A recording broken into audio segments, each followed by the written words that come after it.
These are the times in which legends are born or slain. You should be in it. We're going to have a look at the new trailer that dropped today and give you our complete, authentic, first-time watching reaction to it. Our gods are back. I believe in all of us.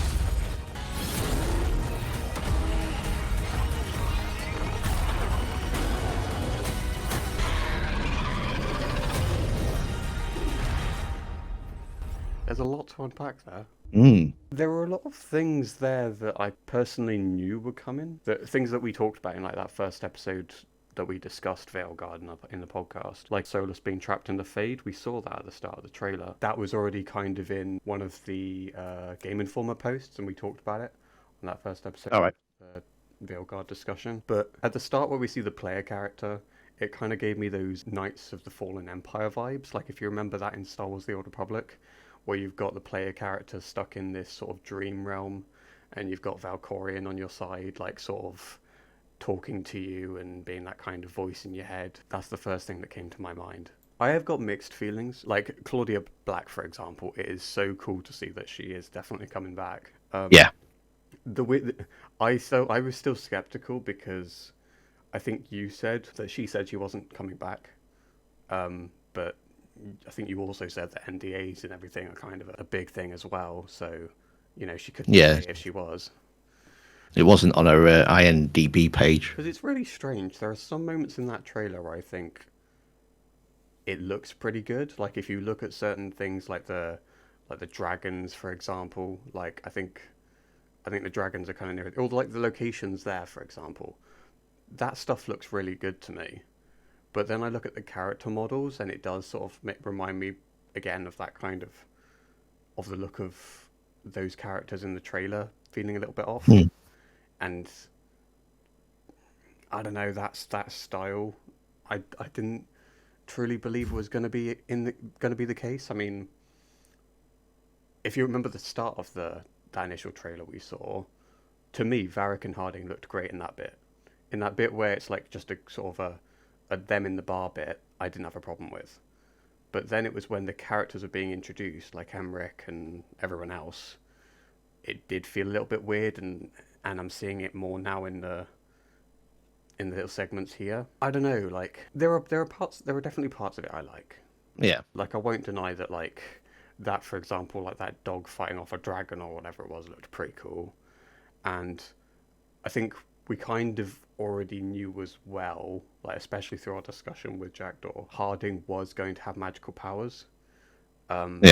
Which, if there really is an explanation, like Descent, where you go underneath into the deep roads and everything, and you see all of like this kind of Lyrium location, this Lyrium kingdom of sorts. I think if they can explain it well enough, then there's no problem with it. And I do think it kind of instantly makes Harding more interesting as a character. Because, you know, if you're going to bring her back, what are you going to bring with it? You know, like she was just a scout. I like the whole idea of like Harding questioning her powers while she's turned these people to stone. I thought that was pretty cool. What were your first thoughts, I suppose? What's your thoughts on where they're going with it? Well, to be honest, I was watching that trailer and I didn't feel anything. I was thinking, well, this is just more Inquisition. It's Inquisition 2.0. It wasn't until Morrigan came back, then I'm like, oh, hello. Now we've got... that's piqued my interest. I want to see how her story turns out. You know, she looks completely different, but it still sounds like her. That's interesting me because she's such a great character in the series. But for the rest of it, I'm like, it's gone. If you think about where Dragon Age Origins was, and how much of it was like a medieval game, but with a little bit of fantasy element and a lot of politics and a lot of lore and stuff like that. And you've gone to lots of flashy things, and where is it? Somewhere around here that there's a skeleton character running around with you. I'm like, what? You've gone like way too much into the fantastical sort of element of it. I get that, it's all going to be magic based and stuff. Not only that, look at the combat as well. I think it's here. I think I know the bit you're talking about. So Yeah. there's this bit here, and then there's the bit at the end, and you can tell that this is going to be like Dark Souls, or that kind of combat gameplay, because it looks like you're going to have to be precise with this bit here. Look, you're going to have to be precise with your attacks and your defense, and I should imagine they're going to have an easy mode, but they're going to be. It's what's that other big game? I played that as well either. Elden Ring? Elden Ring, yeah. It's going to be that kind of style, isn't it? Well, yeah, we know that there's a lot of varying difficulties. I mean, there's even a mode where you can't die. Pretty crazy to me. Oh, So I didn't know about that. That's the one. Look at that. I mean, really? Can you imagine a skeleton character walking around with you in the original Dragon Age? Yes, all right, you got a golem, but there was an actual golems in the game. It wasn't. They were made, and now we've got a skeleton. I don't know. I hope the story to it is good, because I'm really struggling to get excited for it. I think I probably need to play through the games again.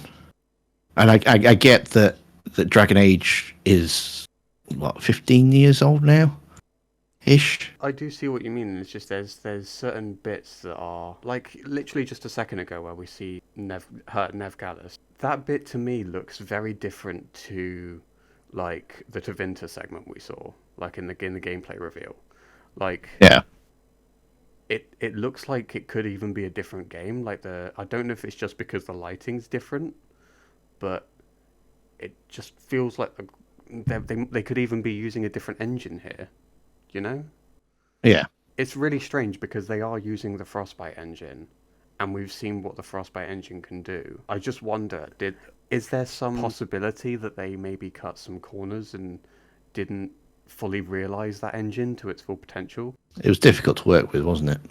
The engine itself. Yeah, they had challenges with it in Inquisition, obviously, because, Andromeda is the prime example, I suppose, of them struggling with it. If it takes longer for anyone else who comes into the team to get to grips with it, and the game takes a little bit longer to come out because of it, but, at the end of the day, we get a quality product and a consistent product, then surely that's worth...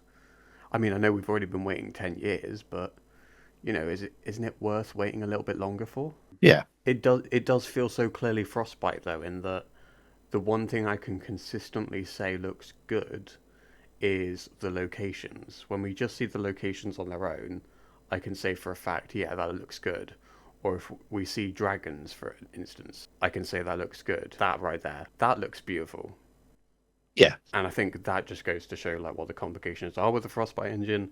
The locations can be captured in such a phenomenal way, but we know that it can capture character models well because we've seen it in Inquisition. But yeah, it's just like the darker segments to me as well. Like those seem all right.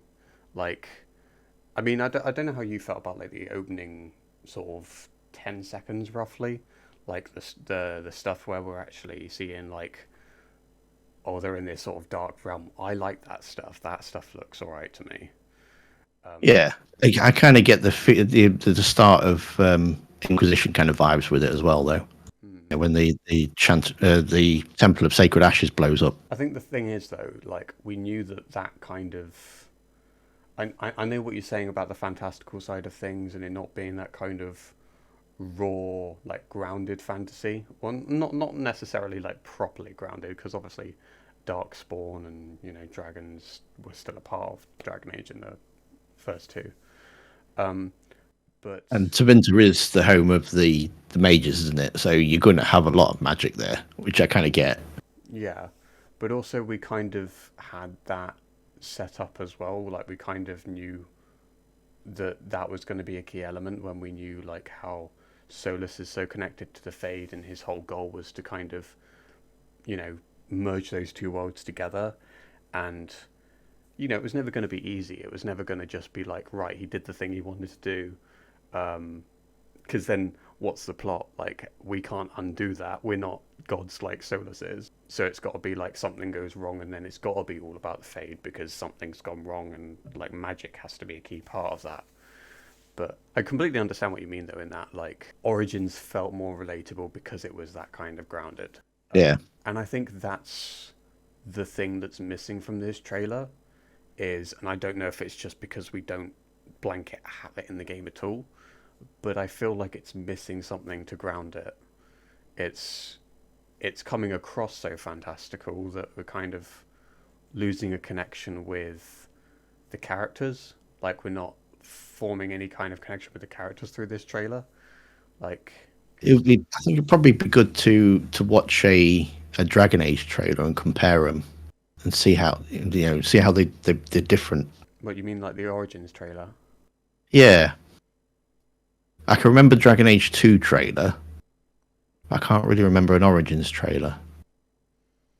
I think it would probably be good just to see how they kind of set up differently, and if watching a Dragon Age or Origins trailer would get you going, yeah, I can't wait for this game.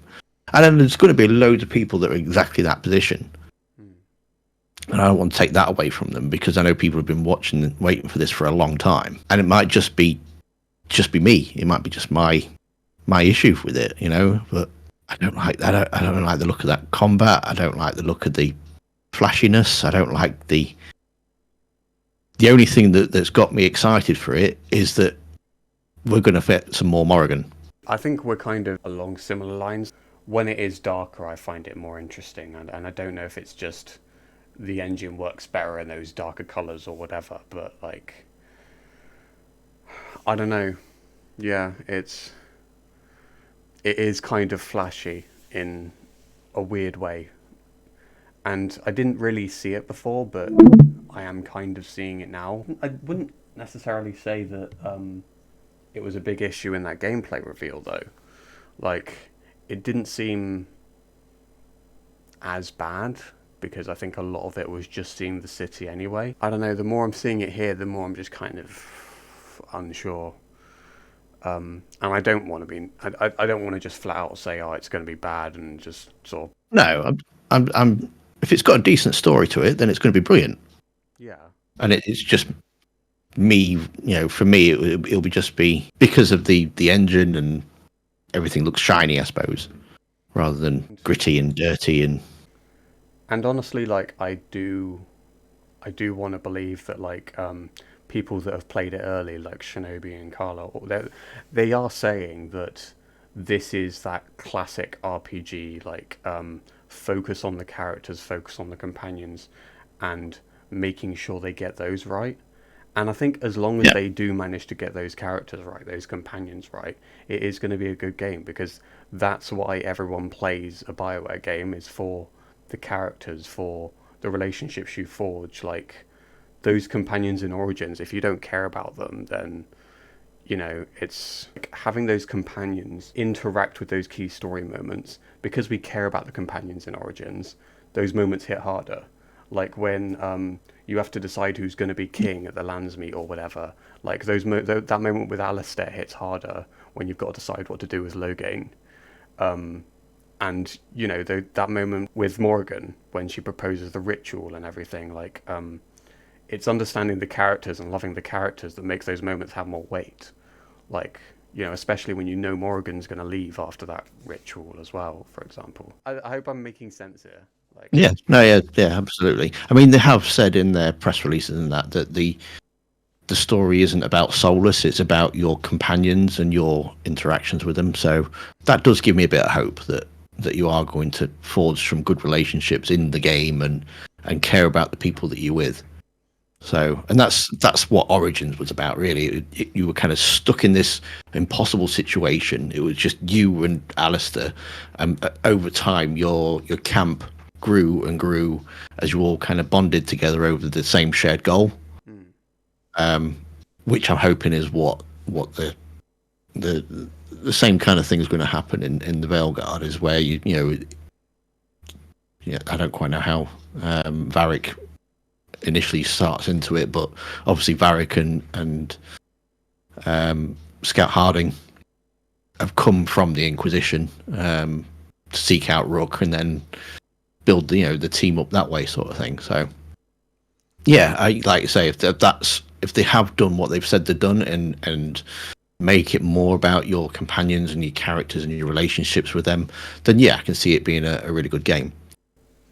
I would like to hope more than anything that it's just the way that they're marketing this game more than what this game is.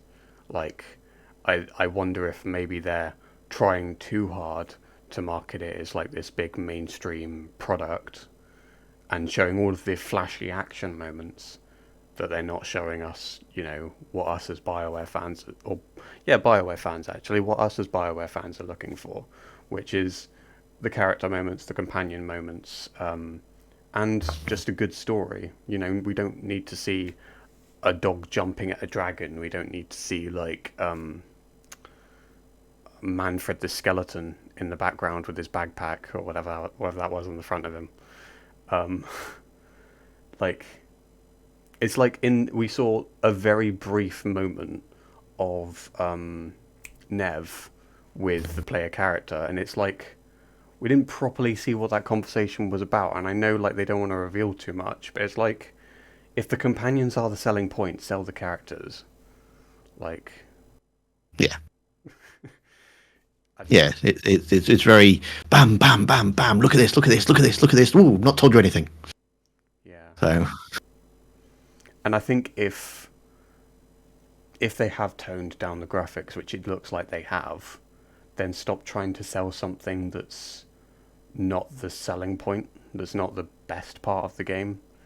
Like, it's clearly been toned down.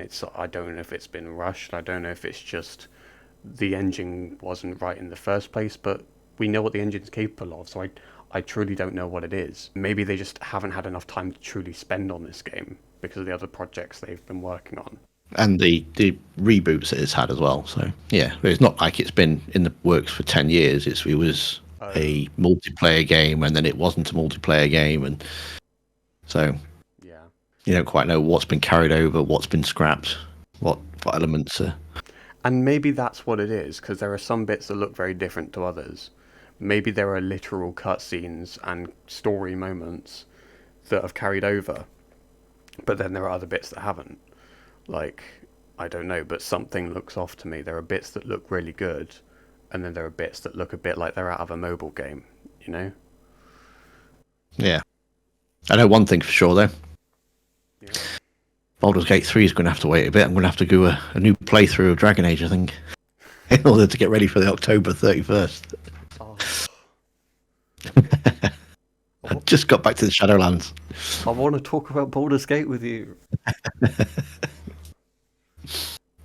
But you know what, actually, while we're on the subject of Baldur's Gate isn't the prettiest game to look at. They're not like 2024 best they could possibly be graphics, but the story stands on its own as a really good story, and the characters stand on their own as incredible. And I think that's the model that we should be looking at as like evidence that this game still could be good. But we just have to hope that what we see across, because they've covered this in the roadmap, that we are going to see more stuff.